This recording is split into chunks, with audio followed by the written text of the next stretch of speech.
안녕하세요. 제 아내는 상당히 미인이었고 차림새도 근사했습니다. 바로 아내에게 반했고 반년 정도를 아내에게 끈질기게 구했습니다. 아내는 처음엔 정중히 그리고 냉정히 저를 거절하였지만 지극정성을 다하는 제게 어느 순간부터 마음을 열었습니다. 결국 아내와 연인 관계가 되었고 정말 많이 사랑했습니다. 처음엔 일방적이었지만 아내도 성실한 제 모습을 인정해 주었고 세상 부러울 것 없는 커플이 되었습니다. 아내와는 2년 남짓의 짧지만 불꽃 같은 연애를 했고 결혼하게 되었습니다. 세상 부러울 것 없는 남자가 된 듯 했습니다. 결혼 당시 형편이 넉넉지 않아 대단한 곳으로는 못 갔고 남들 다 간다는 세부로 신혼여행을 갔습니다. 그래도 처음 겪는 외국의 풍경을 눈에 담는 것조차 가슴이 벅찼고 저희 부부는 그것조차 감격스러웠습니다. 제 생각이지만 아내는 다를 수도 있었겠네요. 그래도 별탈 없는 신혼여행을 보냈고 거기서 첫째를 갖게 됩니다. 지금 생각해도 아이는 제 축복이고 제 인생의 절반 이상을 차지하는 소중한 존재입니다. 신혼여행을 다녀온 뒤 임신한 아내는 직장을 그만두었고 전업주부의 길로 들어섭니다. 활동적이고 사교적이었던 아내의 입장에서는 상당히 힘들었을 수도 있었겠네요. 무료하다는 이야기를 종종 했었으니까요. 저는 결혼 전부터 식당을 운영하고 있었습니다. 김치찌개집이었는데 어머니 손맛이 상당히 좋아 그 비결을 이어받아 가게를 내었고 장사를 하게 되었습니다. 장사는 잘 되었습니다. 20평 남짓의 작은 가게라 많은 수입이 있진 않았지만 그래도 남들 먹고 사는 정도 이상은 벌었던 것 같습니다. 사실 제가 가방끈이 조금 짧았고 이 정도 벌이에 안정적인 삶을 살 수 있다는 것에 감사하며 살았습니다. 임신한 아내와 뱃속에 있는 아이를 생각하며 열심히 장사를 했습니다. 그리고 신혼여행 10개월 후 저희는 세상에서 가장 빛나는 보석을 얻게 됩니다. 너무 사랑스러웠어요. 저에게는 아내와 아이가 동기부여가 되었고 2호점까지 내게 됩니다. 2호점은 1호점에 비해 10평을 늘려 30평 정도로 크게 됐고 마찬가지로 장사는 잘 되었습니다. 저 역시 많이 바빠졌네요. 아내는 출산하고 종종 가게에 아이를 데려와 도와준 적이 있긴 했지만 아이가 기어다니기 시작하면서부터 거의 오지 못했습니다. 그러다 둘째를 임신하였고 저와 아내는 서로의 역할을 충실히 하기 위해 가게와 육아를 분리했습니다. 그러던 중 둘째가 태어났고 별탈 없는 일상을 지내던 중 아내의 외도를 발견했습니다. 대학 시절 같이 학교를 다녔던 선배였더군요. 아이들이 유치원과 어린이집에서 돌아오면 직원에게 가게를 맡겨두고 육아를 도우러 집으로 돌아왔습니다. 아내는 취미생활을 해보겠다고 테니스와 수영을 등록했고 제가 집으로 오면 나갔습니다. 주 3회 정도 되었던 것 같네요. 아내는 외출을 하면 자정을 기본으로 넘어 들어왔습니다. 무슨 수영 강습이 그리 오래 걸리냐고 물어보며 강습 후 모임이 있다거나 친구를 만난다고 둘러댔습니다. 처음엔 육아 스트레스에 많이 지쳐 그러려니 했습니다. 오히려 잘 놀다 오라는 말까지 했습니다. 가게 2개를 운영하며 잘 못 챙겨준 것도 미안했으니까요. 날이 밝아서 들어온 적도 종종 있었습니다. 그건 좀 아닌 것 같아서 그때마다 저는 화를 내었고 부부싸움으로 이어졌습니다. 그러던 중 종종 들르는 인터넷 커뮤니티에 다른 사람이 작성한 아내의 불륜 사연을 보았고 그때부터 찜찜한 기분이 들었어요. 어느 날 와이프 핸드폰을 몰래 보았습니다. 한 남자와 주고받은 카톡이 있었습니다. 내용을 보니 가관입니다. 그 남자의 은밀한 사진과 아내의 은밀한 사진들이 교차되며 대화가 오갔고 차마 입에 담기 힘든 낯뜨거운 대화들이 담겨져 있었습니다. 세상이 그렇게 믿었던 아내의 불륜이 이렇게 제게도 찾아왔습니다. 주저앉았고 망연자실했습니다.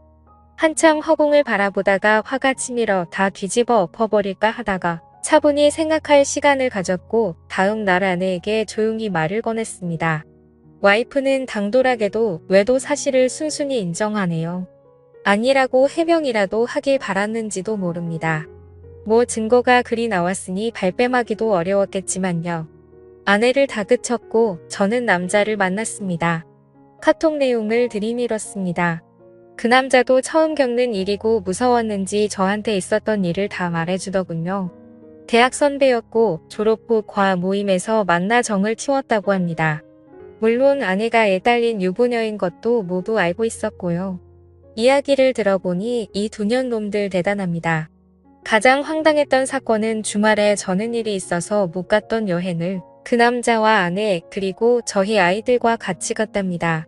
경기도 외곽에 펜션을 잡아 마치 아무 문제 없는 부부처럼 아이들과 함께 놀았고 심지어 1박을 하고 왔습니다. 당시엔 제가 일이 있어서 너무 미안해했고 친구네 부부와 간다고 하여 아무 의심 없었거든요. 그런 줄로만 알았었는데 아이들 입단속을 얼마나 잘 시켰는지 저는 전혀 모르고 있었습니다.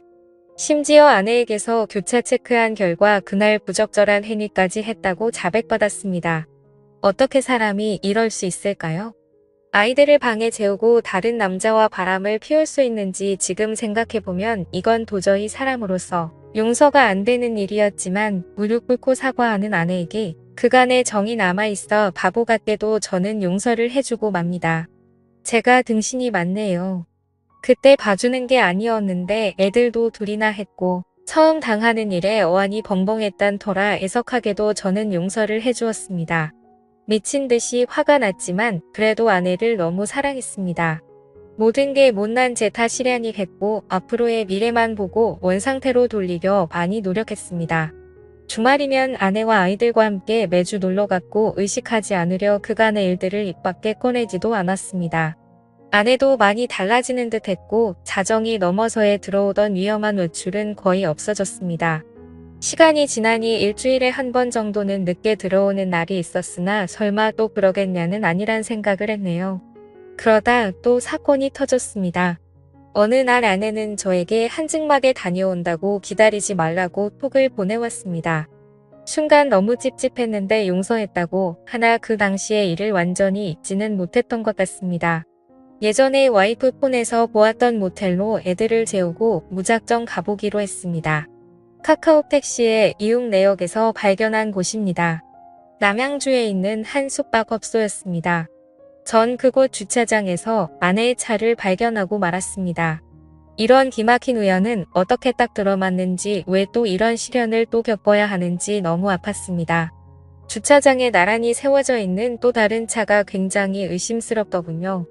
상대방 차는 벤츠였고 아내 차는 아우디였습니다. 아내에게 차를 중고로 뽑아준 지 보름도 채 안 되었을 때 이 사건이 터져버린 것입니다.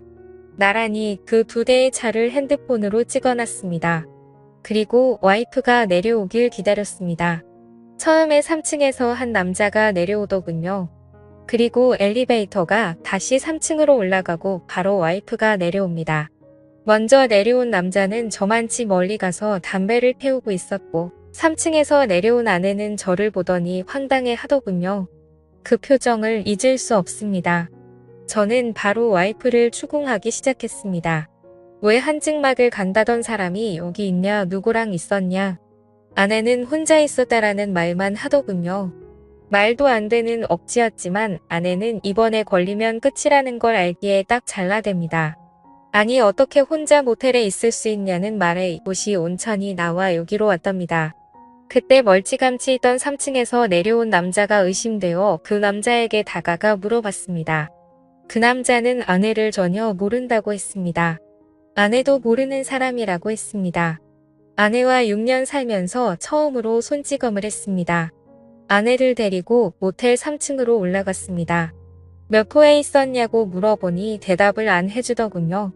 혼자 있었으면 몇 호에 있었는지 말해보라고 화를 내었고 끝까지 대답을 못하자 저는 1층 로비로 갔습니다. 사정을 얘기하고 마스터키를 받은 후 아내가 있던 방을 열어보았습니다. 역시 혼자 있었던 게 아니었습니다. 침대 이불이 이 사건을 말해주더군요. 그런데도 불구하고 끝까지 혼자 있었던 말에 전 화가 났습니다.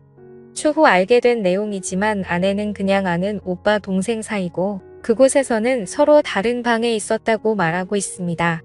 서로 아는 오빠 동생 사이고 같은 모텔에 같은 시간 같은 3층에서 있었지만 서로 다른 방에 있었다고 합니다.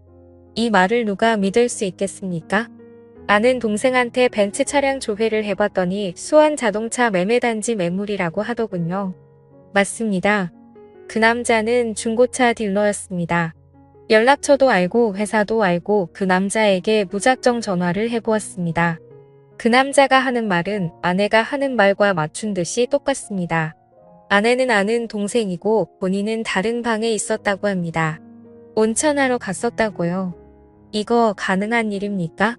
결정적 증거를 잡지 못해 그 후 아내와는 상당히 불편했고 대화도 하나 없는 냉랭한 관계가 되었고 이때부터 아내와 별거하기 시작했습니다. 아내는 수원에 있는 처전에서 지내겠다고 집을 나갔고 저는 아이들을 돌보고 있습니다. 식당을 운영 중이라 저는 점심만 봐주고 나머지 시간은 아이들을 케어하며 생활했습니다. 둘째 생일 아내가 저에게 문자를 보냈습니다. 아이 생일이니 같이 밥 먹고 싶다고요. 그래서 집으로 오라고 했습니다. 서로 너무 불편하고 껄끄러웠지만 뭐 어쩔 수 있나요? 아이들과 나가서 외식 후 촛불을 불어줬습니다.